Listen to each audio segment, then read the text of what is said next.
Mesdames et messieurs, chers amis, je vais vous présenter au-delà des deux personnes de la chancellerie, Madame Champalonne, la directrice générale des affaires civiles et du Sceau, Guillaume Meunier, qui est maintenant le sous-directeur du droit civil, qui ont porté la réforme, on va dire, à bout de bras depuis plus d'un an, et porté la bonne parole. On s'est vu dans beaucoup d'endroits l'année dernière, en fait, et vous avez vu que l'ordonnance a été rendue dans le délai de 12 mois, en fait, puisqu'il y avait une ordonnance d'habilitation à ce niveau-là.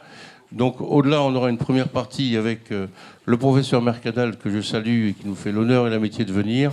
On se connaît depuis très longtemps. C'est un ami de la FJE. Il est intervenu lors d'une assemblée générale il y a quelques années. La présidente était déjà une femme. C'était Sabine Lockman. Vous voyez, ça nous rajeunit.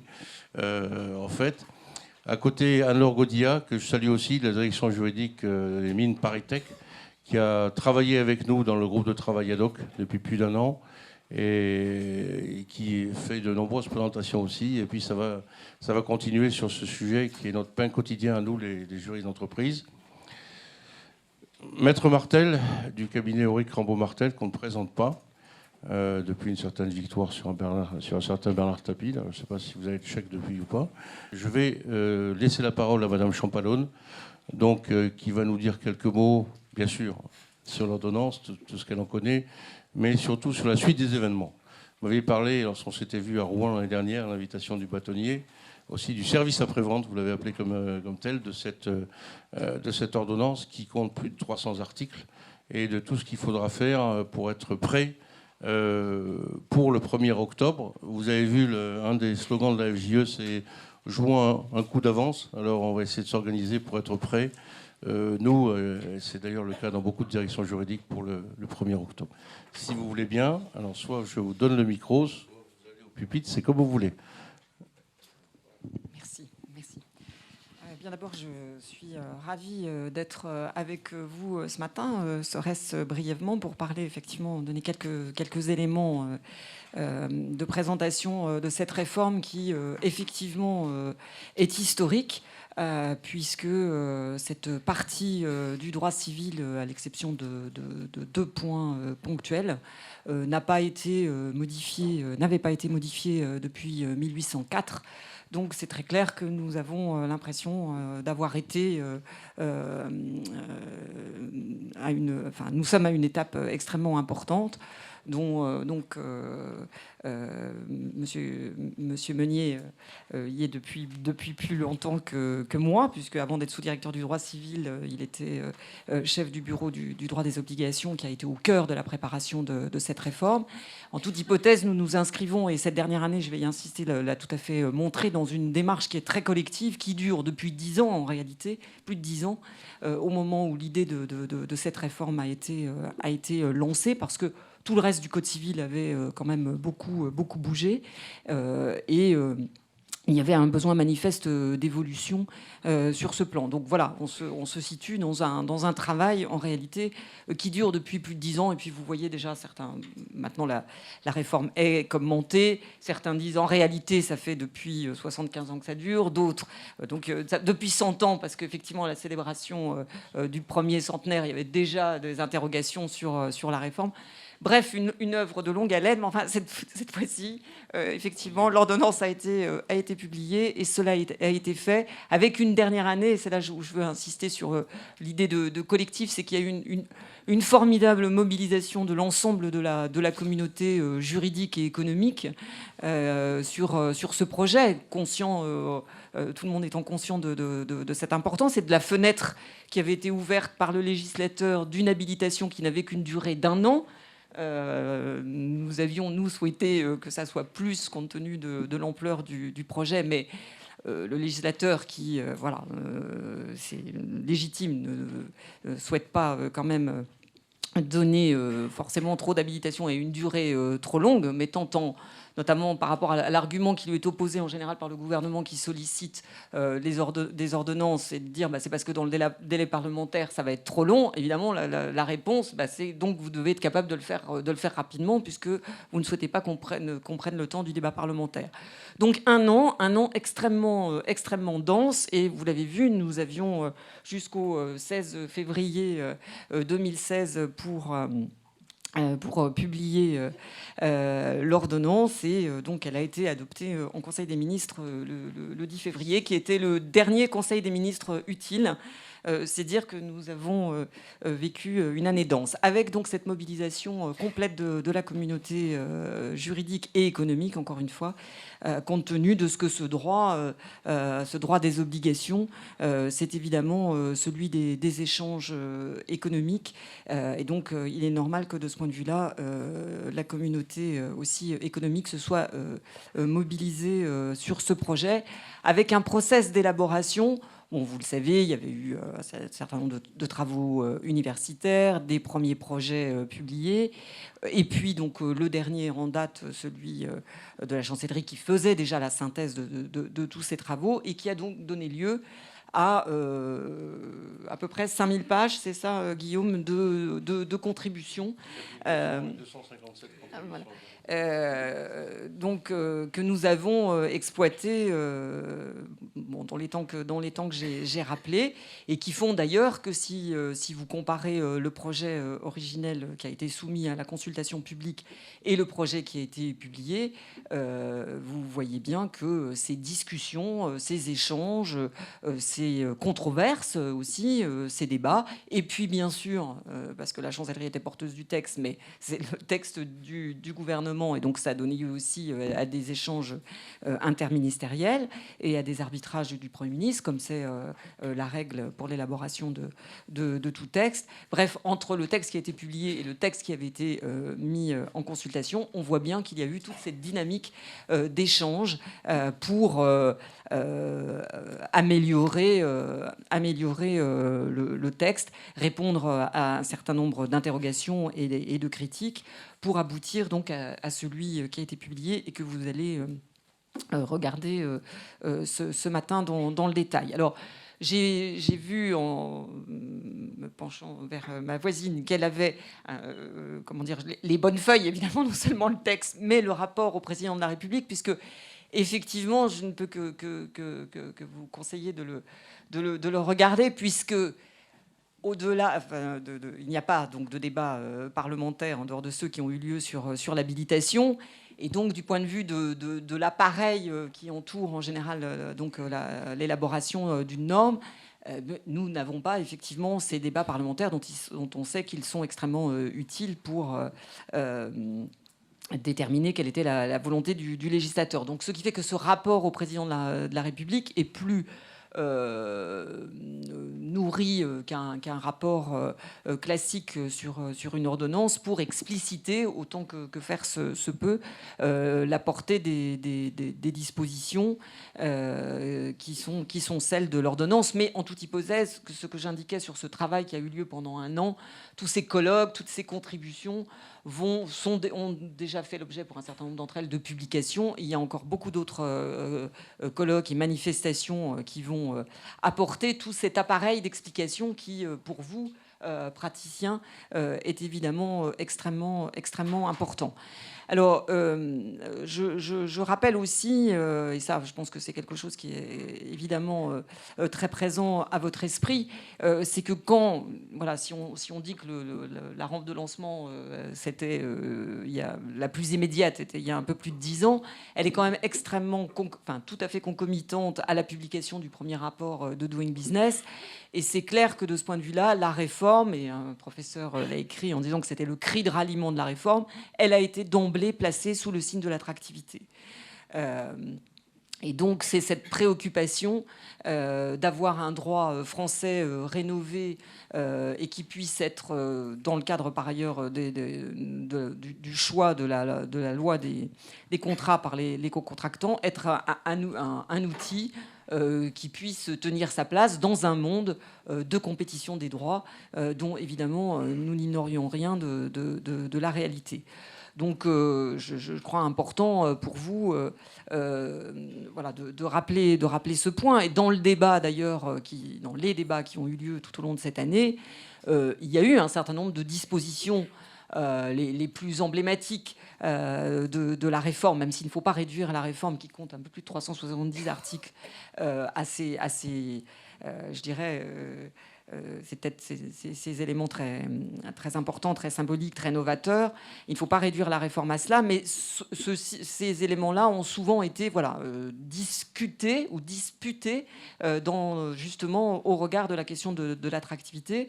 Et je crois que tout le travail qui a été fait de ce point de vue-là, puisque l'objectif c'était la sécurité juridique et la prévisibilité, tout a été fait dans la rédaction, soit sur un certain nombre de points pour bien circonscrire le champ d'application de ces nouvelles dispositions, soit pour en préciser les conditions, de telle sorte que ces innovations auxquelles évidemment le gouvernement tenait, puisque de toute manière c'était la feuille de route qui avait été aussi dressée par le Parlement dans le cadre des dispositions d'habilitation.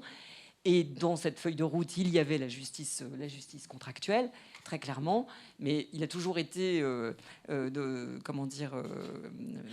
une conviction de ce point de vue-là qu'elle ne s'oppose pas à l'efficacité économique et qu'il s'agissait aussi d'être fidèle à un certain nombre de valeurs qui animent le droit français depuis toujours et le droit des affaires.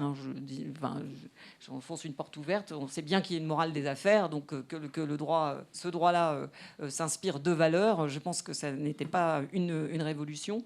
Mais en tout cas, ce qui a été très important dans ce travail de cette année, de ce point de vue-là, sur ces dispositions qui pouvaient faire craindre que par rapport à cette question d'attractivité, finalement, le droit français parte avec un handicap, tout a été fait pour circonscrire, encore une fois, le champ, la précision des notions, les conditions, pour réduire autant que faire se peut l'imprévisibilité, parce que ça aurait été à rebours des objectifs du gouvernement dans la réforme de ce droit.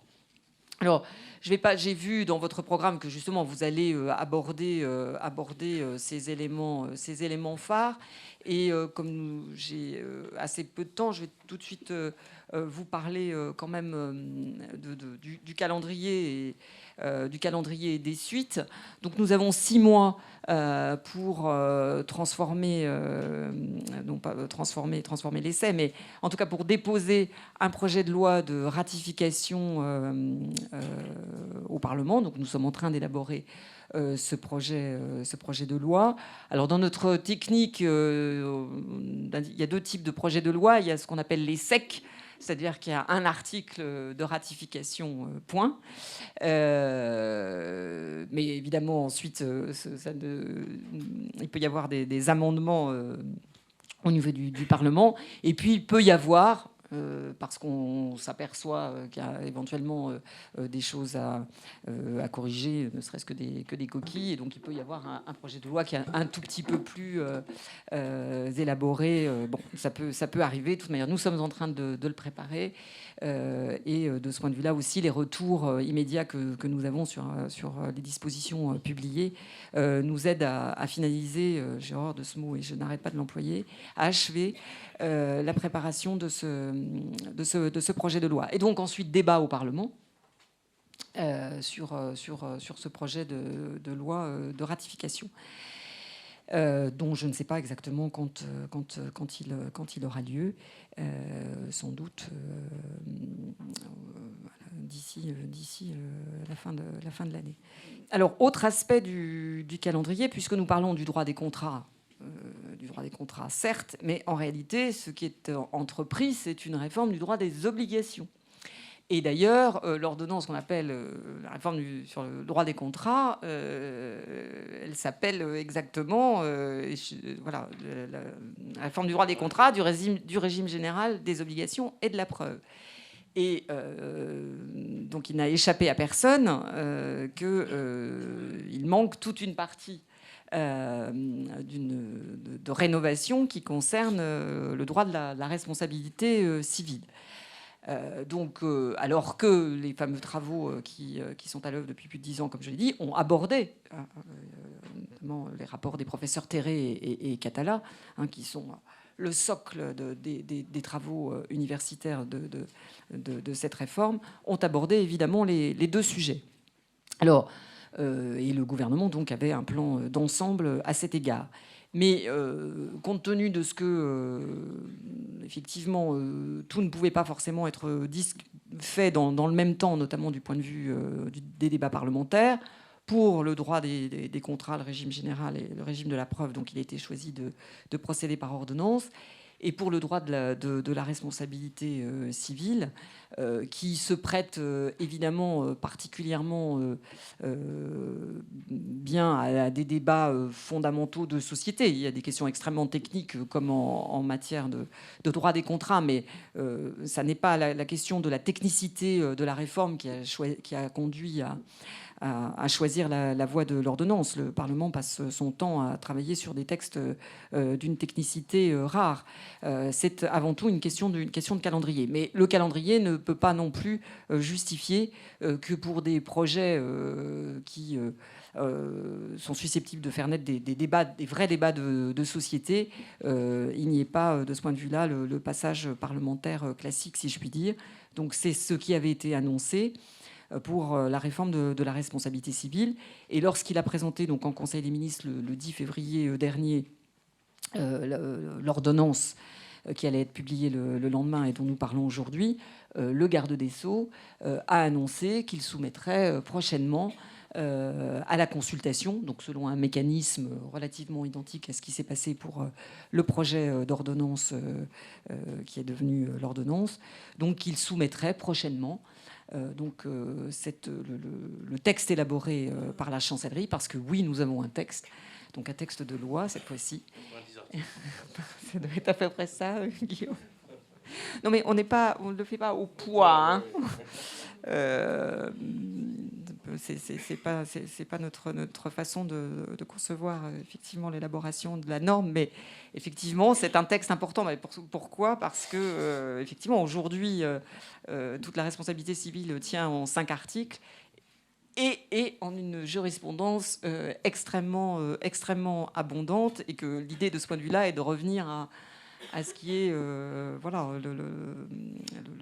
rapport à un droit écrit, codifié, dont nous considérons qu'il répond mieux aux objectifs constitutionnels d'intelligibilité et d'accessibilité du droit. Et donc il s'agit là effectivement de consolider essentiellement toute la jurisprudence qui a, donc avec une force créative exceptionnelle, adapté à un droit, notamment pour la responsabilité du fait des choses. Je le disais pour le droit des contrats, mais c'est pareil pour le droit de la responsabilité. C'était fait pour la charrette à foin, et ça doit marcher enfin, ça marche aujourd'hui, effectivement, pour d'autres objets animés d'une autre façon que la charrette à foin. Et donc on voit bien que de ce point de vue-là, en termes d'accessibilité, encore une fois, et d'intelligibilité, on peut mieux faire. Et donc le temps est venu de le faire, a indiqué donc le garde des Sceaux et le président de la République, qui en a parlé également quelques jours avant d'ailleurs cette présentation en Conseil des ministres à la nouvelle promotion des auditeurs de justice à Bordeaux, en disant voilà, que ce projet serait soumis, mais selon le même mécanisme de consultation qui permettra, donc là encore, à toute la communauté juridique et économique intéressée par ce projet de s'exprimer. Donc je ne peux pas vous donner au jour d'aujourd'hui un calendrier très précis, mais voilà, ça a été annoncé, c'est en train de se préparer avec donc une mise en ligne du projet et une invitation donc à la production de contributions qui, pour le coup, puisque là on n'est pas avec ce délai d'habilitation d'1 an qui nous contraignait, il y aura sûrement évidemment un délai de consultation, et l'appel à contribution sera sur une durée plus longue que celui qui avait été donné à cause de ce délai d'1 an pour la réforme du droit des contrats. Alors quelques mots quand même rapidement sur l'ordonnance elle-même. Alors il y a plusieurs façons de la présenter. Il est clair que c'est un travail aussi de consolidation de la jurisprudence. Donc de ce point de vue-là, il y a ceux qui vont dire bon, finalement, bon voilà, il n'y a pas tant de nouveautés que ça. Bon, c'est vrai qu'il y a un travail important de codification de la jurisprudence, mais avec des solutions qui sont reprises ou pleinement ou pas pleinement. Donc de ce point de vue-là, il faut aller dans les détails pour regarder. Je pense à l'enrichissement sans cause, validation évidemment de la reconnaissance par désormais, vous voyez, je vois même. Ça doit être un remords sur la suppression de la cause. Voilà. Mais donc l'enrichissement injustifié, reconnaissance de la jurisprudence, tout ce qui a été développé est à peu près consolidé.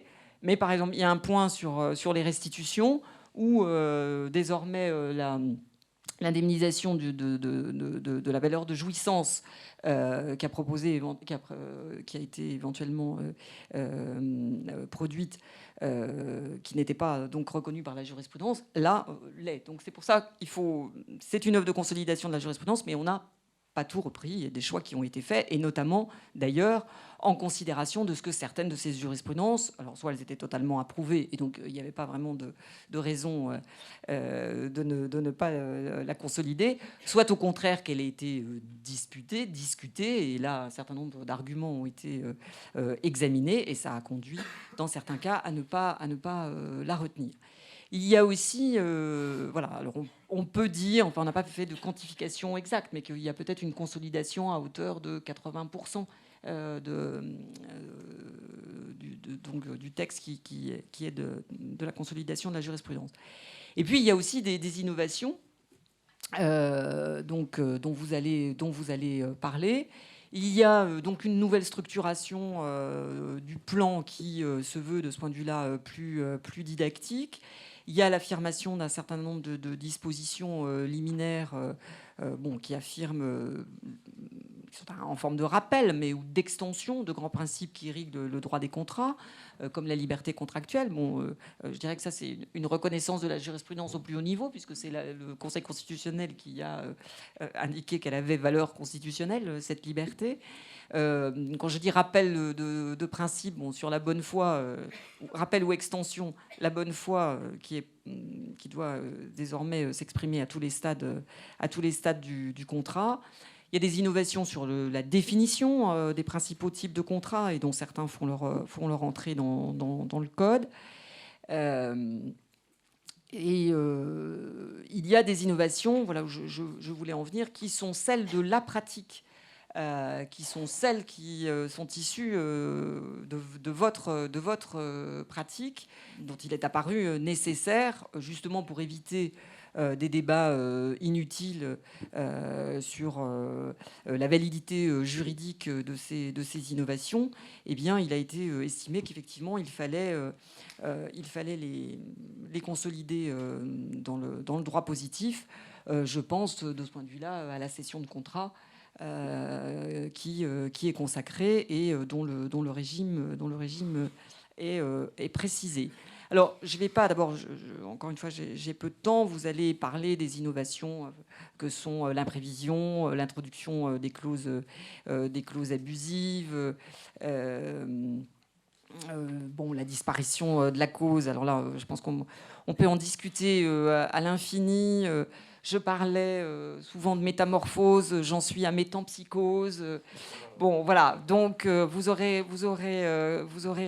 vous pourrez retenir qu'en tout cas, de ce point de vue-là, je reviens à l'attractivité. Qu'on le veuille ou non, on n'était pas compris au plan international avec cette notion. J'ai lu le professeur Mingui appelait cela le trésor romantique du droit français. C'est très beau.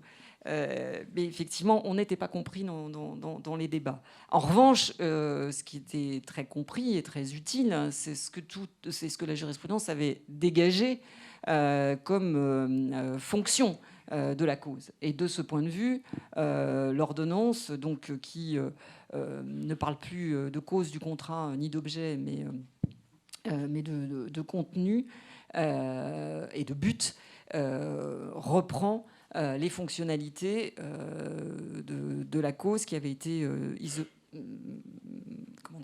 inventées, découvertes par la jurisprudence, notamment pour assurer l'équilibre du contrat. Je fais exprès, entre guillemets, de ne pas parler plus en détail des dispositions emblématiques, parce que vous allez vous y consacrer pour mettre des petits focus sur des points dont j'imagine qu'en tant que praticien, ils vous retiendront beaucoup.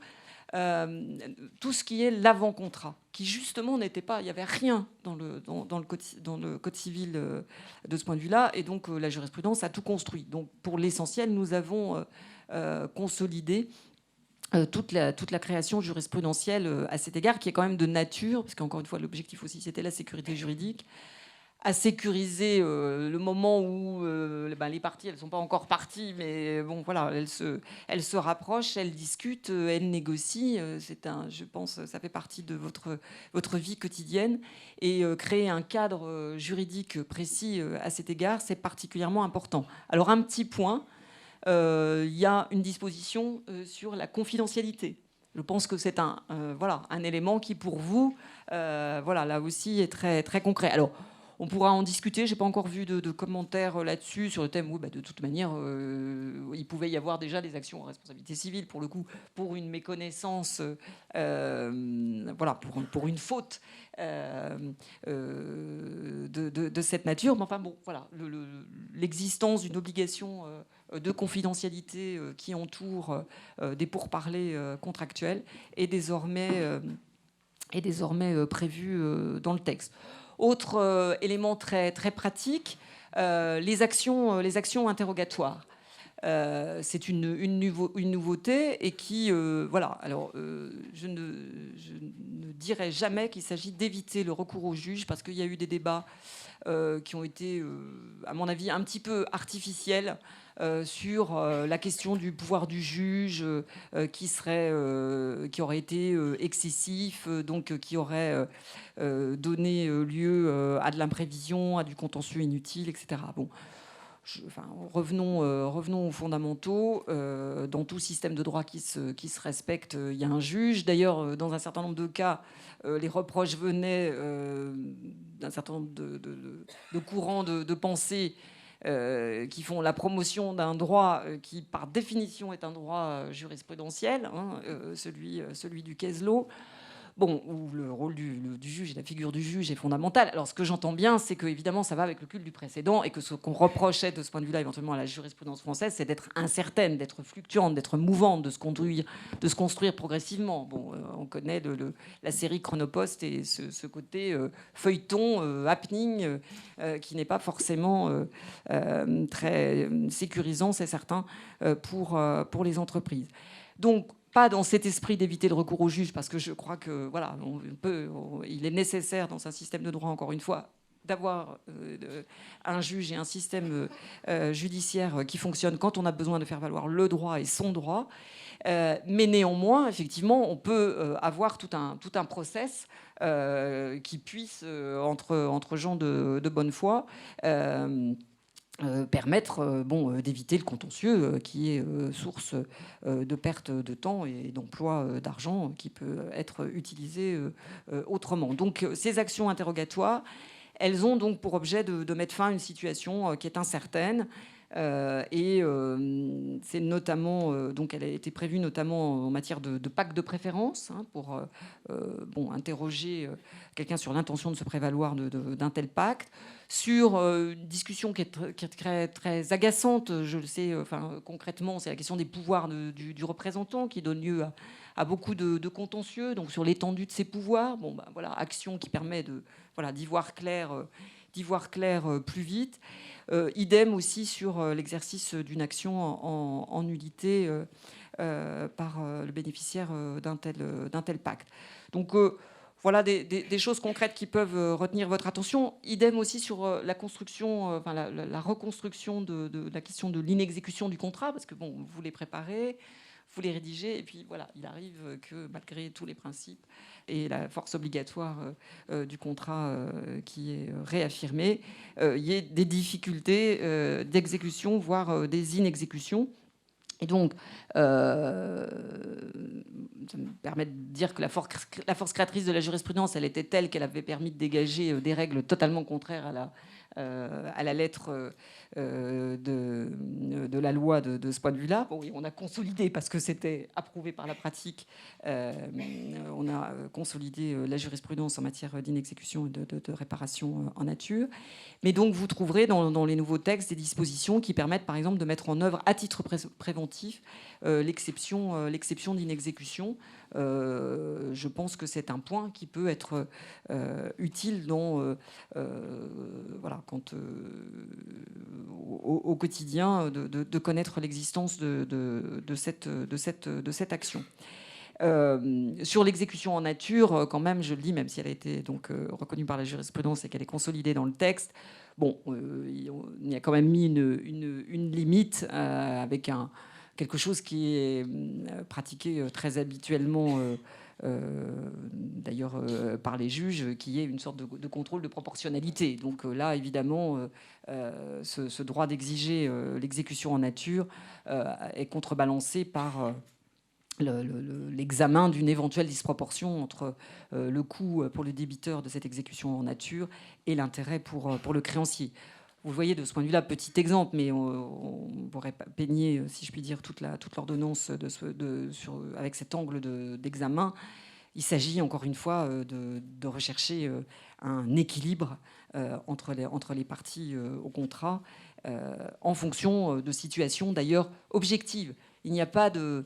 À part, donc, et vous y reviendrez quand vous examinerez la question de des clauses abusives, qui sont circonscrites au champ des contrats d'adhésion, parce que là, par principe, il est considéré qu'au moment même de la conclusion du contrat, il y a un rapport d'inégalité entre les parties, par l'effet même de la nature du contrat.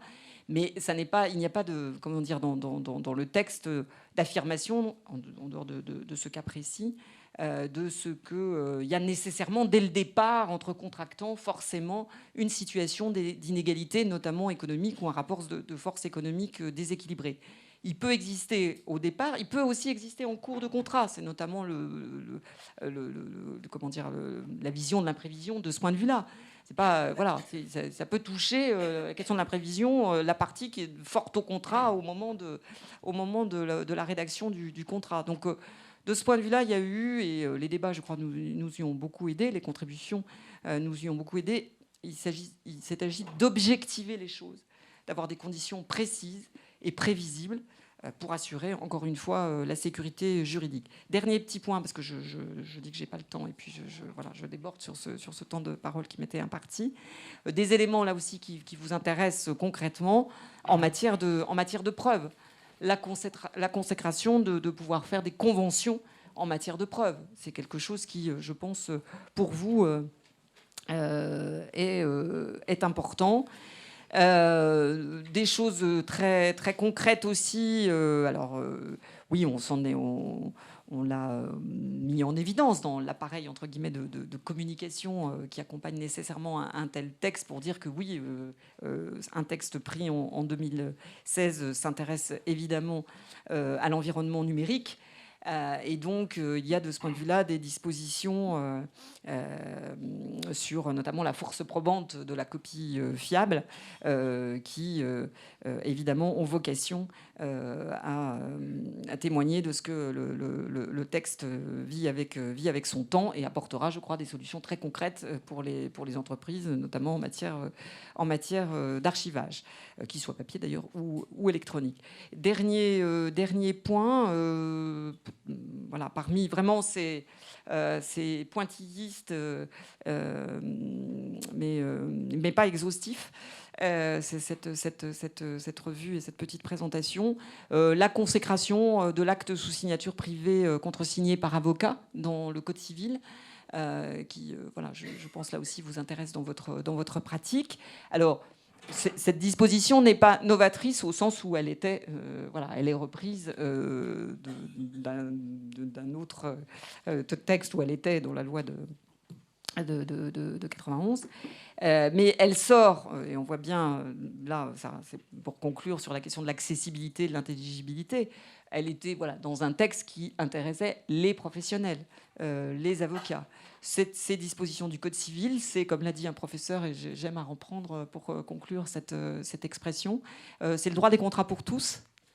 Et donc, tout citoyen peut, du coup, sans aller voir une disposition qui concerne des professionnels, dans le Code civil qui le concerne, il trouvera des éléments d'information sur cette catégorie d'actes auxquels il connaissait nécessairement par le Code civil l'acte authentique. Il peut savoir désormais, et vous juristes d'abord, avant tout, juristes d'entreprise, les premiers, que cet acte existe et donc a des potentialités d'utilisation qui peuvent aussi contribuer à la sécurité juridique. Voilà, c'était vraiment un très très bref propos, surtout pour vous inviter effectivement à vous approprier, mais vous le faites notamment aujourd'hui, vous allez le faire notamment aujourd'hui, ce texte donc, qui entre en vigueur au 1er octobre. Donc ça laisse quand même un peu de temps. Nous contribuons autant que nous pouvons, mais voilà, il y a beaucoup de relais, notamment l'université, et puis donc les praticiens que vous êtes, à la meilleure connaissance et compréhension de ce texte, qui, encore une fois, est historique. Et pour encore reprendre le mot, cette fois-ci, du professeur Molfessis, maintenant doit vivre. Voilà, merci.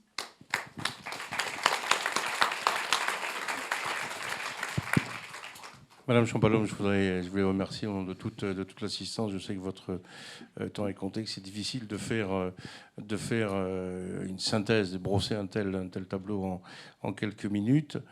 Sauf si M. Meunier voulait rajouter quelque chose. Je ne sais pas si c'est l'usage. En fait, moi, je voulais dire simplement, avant de les raccompagner, si vous voulez, souligner l'écoute et l'attention qu'on a eue auprès tant de Mme Champalhomme que M. Meunier et son équipe. L'année dernière, on a eu l'occasion de remettre une contribution. On a mis dans le communiqué de presse de la FJE la plupart de nos points importants. Je pense à des choses comme la loi spéciale qui l'emporte sur la loi générale. Je pense à la question des articles d'ordre public, un certain nombre de choses. On a eu une écoute extrêmement attentive, des gens qui étaient tout à fait bien disposés pour essayer de sauvegarder les intérêts des entreprises, si vous voulez, à ce niveau-là, et assurer une meilleure sécurité juridique. Ça, je voulais les en remercier. On a eu une réunion de 4 heures avec l'équipe de M. Meunier, c'était le 30 juin. On a été invité à la réunion interministérielle avec un des conseillers du Premier ministre fin juillet. On s'est revus à Rouen, etc. à chaque fois. Donc, on a eu une écoute attentive et je voulais vraiment les remercier parce que ce n'était pas évident. 4200 pages de consultation. Synthétiser tout ça, c'est un effort assez remarquable. Et vraiment, je voulais vous dire au nom de notre association un grand merci pour nous avoir écoutés, avoir repris d'ailleurs les remarques que nos collègues du MEDEF, de la FEP et autres avaient, puisque c'était les mêmes qui revenaient. Merci encore. Moi, je voudrais juste une précision sur le calendrier. Donc, concrètement, il va y avoir une loi de ratification, ce qui a été dit, mais est-ce qu'il peut y avoir des changements importants par rapport au texte qui nous est présenté maintenant dans cette ordonnance ? Alors, je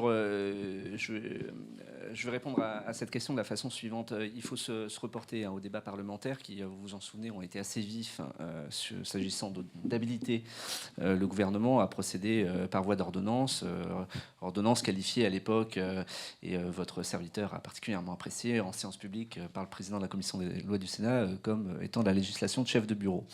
Donc, nécessairement, il était très clair que du côté du gouvernement, il y avait un engagement très net de dire voilà, on vous propose un texte, on vous propose de le faire passer par voie d'ordonnance, mais bien évidemment ensuite le Parlement qui depuis le 17 février a retrouvé tous ses droits sur la partie du Code civil concernée, le Parlement donc sera amené à apporter les modifications qu'il souhaite. Donc ce qui veut dire que dans les 6 mois qui viennent, dans les 5 mois mais maintenant, nous devons déposer un projet de loi de ratification qui permettra véritablement à l'ordonnance de prendre effet, et de prendre effet en particulier au 1er octobre 2016. J'attire votre attention évidemment sur les dispositions transitoires que nous avons insérées dans l'ordonnance. Mais premièrement, ce n'est pas parce que vous déposez un projet de loi de ratification que l'ordonnance est ratifiée. Et il y a un certain nombre d'ordonnances qui ne sont pas ratifiées. Et lorsqu'une ordonnance n'est pas ratifiée, certes, elle entre en vigueur, mais elle est soumise au régime contentieux des actes administratifs. Ce qui veut dire qu'un avocat, avec un peu d'imagination, pourrait aller finalement plaider devant le Conseil d'État la non-conformité de l'ordonnance, par exemple, à l'habilitation. Bon, de ce point de vue-là, à ce stade, je suis relativement tranquille. Mais ce qui est certain, c'est que le Parlement, donc dans le cadre des débats sur la loi de ratification, puisqu'il récupère le droit de légiférer sur les articles du Code civil couverts par l'habilitation, pourra modifier ceci. Donc la question qui se posera essentiellement, ce sera si des modifications sont apportées à ce texte, que je me garderai bien de qualifier de parfait, puisqu'on voit déjà fleurir évidemment un certain nombre d'articles expliquant tout ce qu'il y a de mauvais dans le texte. Si le Parlement souhaite apporter des modifications, l'enjeu essentiel, et notamment pour les praticiens, ce sera l'articulation entre l'entrée en vigueur de l'ordonnance et surtout l'entrée en vigueur de la loi de ratification. Il faut garder à l'esprit qu'au départ, et alors là je bats ma coulpe, j'étais tellement persuadé que je serais écouté, bien mal m'en a pris, j'étais persuadé qu'en réalité on aurait une date d'entrée en vigueur beaucoup plus éloignée dans le temps. Et c'est vrai que j'ai répété Urbi et Torbi, ça m'apprendra à ne pas me taire, qu'on s'orienterait davantage vers une entrée en vigueur 1er juillet. Voilà. Voilà. Donc oui, il ne fallait pas qu'on se rencontre trop souvent, ça m'aurait évité de dire des âneries. Donc c'est vrai qu'on pensait plutôt au 1er juillet 2017, ce qui nous offrait un calendrier de débat sur la ratification, nous permettant de dire, voilà, finalement, lorsque l'entrée en vigueur prévue par l'ordonnance permettrait dans l'intervalle de boucler les travaux parlementaires et d'avoir un droit des contrats stables, fixes, qui entrent en vigueur, j'allais dire, de façon pleine et entière à une date déterminée. Bon, pour des raisons que vous comprendrez, compte tenu, vous ne comprendrez pas, en tout cas que vous n'admettrez pas, et ça je peux le concevoir, mais que chacun imaginera 2017, c'est pas vraiment la bonne année pour faire entrer, en tout cas le mois de juillet, pour faire entrer en vigueur des réformes d'ampleur. Donc, finalement, bien conseillé par le Conseil d'État notamment. La date du 1er octobre a été choisie. Si c'est le 1er octobre, on peut imaginer qu'il y avait même une date plus proche qui était prévue. Il y a clairement cette difficulté que sans doute les débats parlementaires n'auront pas pris fin à ce moment-là. Mais je dois dire que de ce point de vue-là, les travaux du Parlement seront sans doute un peu cadrés à l'avance par la décision du Conseil constitutionnel qui a très clairement attiré l'attention du Parlement sur la nécessité, notamment s'il apportait des modifications au texte, de ne point faire rétroagir ces éventuelles nouvelles dispositions au contrat en cours au moment du vote de la loi de ratification. Ce qui veut dire que finalement, les choses sont assez simples, entre guillemets. Contrat conclu avant le 1er octobre, loi ancienne. Survie aussi de la loi ancienne dans le cas des litiges. Contrat conclu après le 1er octobre, ce sera le droit issu de l'ordonnance. Et si jamais il y a des modifications qui sont apportées, en principe, si le Parlement et le gouvernement écoutent attentivement la parole du Conseil constitutionnel, là aussi, on aura une période où effectivement le droit, j'allais dire, entre le 1er octobre et le droit éventuellement modifié dans le cadre de la ratification, ne concernera que les contrats conclus à cette date-là. Voilà. Donc, en termes de calendrier, la première étape essentielle, c'est effectivement le 1er octobre. Reste à savoir ce qui se passera entre-temps. Et là, pour être très clair, le projet de loi de ratification, il est sur mon bureau. Je vais bientôt le transmettre. Et ce sera sans doute un projet de loi de ratification sèche pour qu'ensuite le débat soit, lui, porté par le Parlement. Donc, voilà, ça arrive assez vite, mais oui, évidemment, le Parlement va récupérer l'ensemble de ses droits. Mais je vais vous poser une question. Est-ce que c'est constitutionnel que le Parlement renverse en toute liberté la délégation de pouvoir qu'il a faite au gouvernement? Il n'y a aucune limite. Je n'ai jamais trouvé quoi que ce soit sur la limite d'amendement au moment de la ratification, à part la décision que vous venez de citer. Alors, je fais un peu de provocation. Nous vivons dans une démocratie parlementaire, donc oui, le Parlement, à l'issue du délai d'habilitation, récupère ses droits. Et donc, voilà, depuis le... Mais j'allais dire, indépendamment même, par exemple, du débat sur la ratification. Nous sommes le 31 mars. Aujourd'hui, si le Parlement a envie de modifier l'article 1134 du Code civil, il le peut. Ordonnance ou pas ordonnance.